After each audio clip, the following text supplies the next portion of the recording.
Hi, my name is Jordan, and today a question that I'm going to answer is, what are the steps to selecting a jury and why is selecting a good jury so important? There are 3 steps to jury selection. The first step is finding and gathering people randomly from lists of driver's license, passports, registered voters, and more to question. The second step is questioning the people who were gathered to find out more about their attitudes, characteristics, and possibly biases. The third and final step is selecting who will ultimately serve on the jury for the trial. Even though it takes a lot of work just to select a jury, it still matters hugely to the trial. Now that you know what the steps to jury selection are, I'm going to talk about why selecting a good jury is so important. One reason why selecting a good jury is so important is because if biased jurors were selected, the final verdict would be based on bias and not the true facts and evidence. A way this may happen could be if a juror were the same race or color as the defendant or prosecutor, they may decide on their verdict in their favor only because of their bias, not the evidence.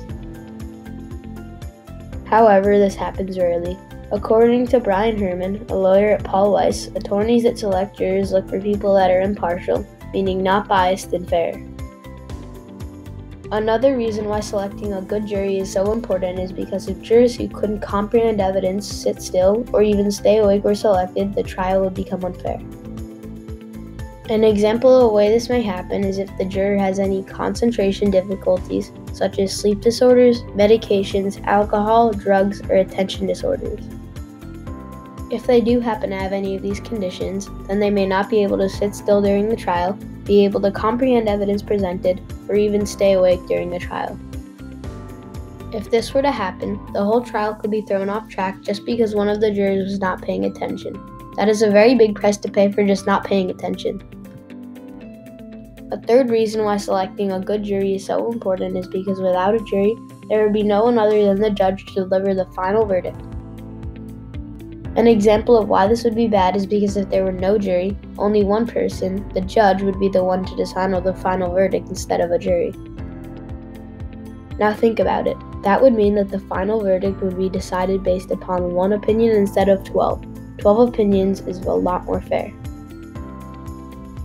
However, America has come up with a way to solve this problem, and it's written down inside of the U.S. Constitution.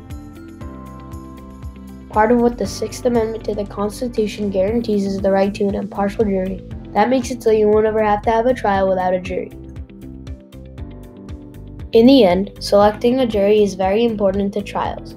So, now that you know more about the process of jury selection and its importance, think to yourself just how important jury selection really is. For more information about my capstone project, check out my blog.